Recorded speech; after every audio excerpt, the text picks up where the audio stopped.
Senator, let me turn the page and just ask you about, I'm sure you've seen our new CNN poll out today. It shows you and former Vice President Joe Biden as the front runners in this current race. And my question to you is, will your campaign be more about the contrast that you've clearly been drawing with Biden, or will it be more focused on who can best defeat President Trump?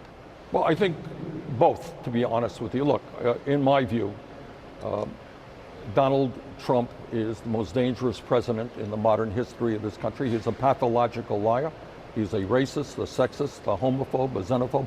This is somebody who should not be president. I will do everything I can if I'm the Democratic nominee to defeat him, and I will support, if I lose, somebody else, whether it's Joe, whether it's somebody else. We're going to defeat Donald Trump. But on the other hand, I think what I want to see in the Democratic primary is not, personal attacks or any of that stuff. What I want to see is an issue-oriented campaign. And Joe and I have very different pasts in terms of how we have voted and very different vision for the future. And that is something that we should be discussing. For example, all right, I voted against the war in Iraq. In fact, helped lead the opposition to what turned out to be the worst foreign policy disaster in the modern history of America. Joe voted for it. I voted against NAFTA. I voted against permanent normal trade relations with China, 2 trade agreements which cost us millions of good-paying jobs. Joe supported those agreements. I voted against the deregulation of Wall Street. Joe supported that legislation, which I think, many people agree with me, some don't, led to the Wall Street collapse of 2008. Senator, let me jump in because I hear you on the contrasts, and there are a number of them. But the one thing that both of you voted for, and what Joe Biden helped write, is the 1994 crime bill. Even former President Bill Clinton, who signed it into law, says it went too far, right? It expanded mandatory minimums. It boosted the nation's prison population. It disproportionately impacted African Americans and Hispanics. So my question to you, Senator Sanders, is do you regret that vote? Well, let me give you my answer. Go to YouTube today and find out what I said literally Well, I'm on the looking day at you that right I voted now, for it. Senator. Tell me if you regret One second. I voted for that bill because it included the Violence Against Women's Act, and it included a ban on assault weapons. And Brooke, you would be asking me today, Senator, why did you not vote for a ban on assault weapons? Why did you vote against? I'm asking you today if you regret your vote. Sometimes you have legislation which includes very good stuff and very bad stuff. That legislation included very bad stuff. I had to make the choice whether I voted to ban assault weapons, something that I promised the people of Vermont I would. And I also had to vote to make sure that we had a violence against women provision in there. If you see what I said on the floor at that time, I talked about mass incarceration. I talked about capital punishment. So sometimes in the real world, in the Congress, you got big pieces of legislation that have bad stuff, and God knows that legislation had bad stuff.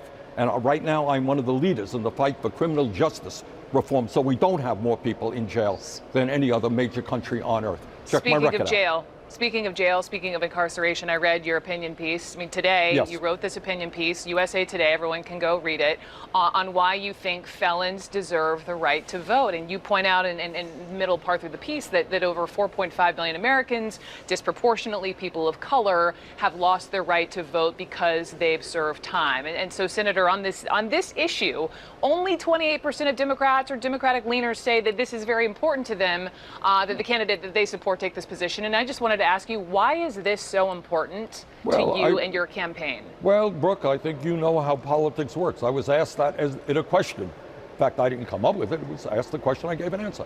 And I think we should do what Canada does, what Israel does, what many countries around the world do. And that is to separate. If somebody commits a serious crime, they're going to go to jail.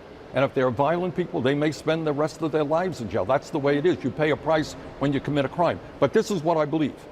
At a time when the Republican Party and Donald Trump are working overtime to suppress the vote, to make it harder for people of color, poor people, young people to vote, we have got to make it clear, in my view, that if you are an American citizen, even if you do something terrible, even if you're a bad person, we cannot take away your right to vote, whether you're in jail or whether you left jail.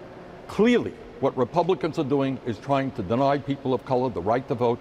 And this is an issue I think we have to address head on. So even if you are in jail, even Democrats disagree with you. I mean, I'm sure saw what Cory Booker said. But let me say this, Brooke. 4 years ago, people disagreed with me on Medicare for All, raising the minimum wage to $15 an hour. criminal justice reform, spending $1 trillion on rebuilding our infrastructure. People disagreed with me. They'll disagree with me now. But you know what? I will tell you what I think, and that is if you're a citizen of this country, you have the right to vote. And I will oppose all efforts to try to deny Americans the right to participate in our democracy. Okay. Last week you were at She the People and you were asked what you would do to fight white supremacist violence as president, and during your response you were booed. And part of the criticism that was that you didn't answer the question, and you gave an answer that many had heard before about marching with Dr. King in Washington. And would you like to respond to that criticism and well, look, the boos? If you check out, yeah, I got booed. Some people booed me, but I think if you listen to the response that I got when I walked on and walked off, it was a fairly strong response. And my view is, obviously, that we have got to do everything that we can to make sure that we end the racism, institutional racism that exists in every form of life. Women today who are black experience 2.5 times the rate of infant mortality than white women do. We have redlining that continues to exist in communities all over this country. Blacks get rejected. Blacks who have the same kind of background as whites get rejected from job applications more. That's called institutional racism. And there's nobody who's going to be stronger in opposing that. So we have got to move toward a country that, as Dr. King mentioned, we judge people on their character, who they are, and not by the color of their skin. Senator Bernie Sanders, thank you, sir. Thank you very much. Take care. Thank you.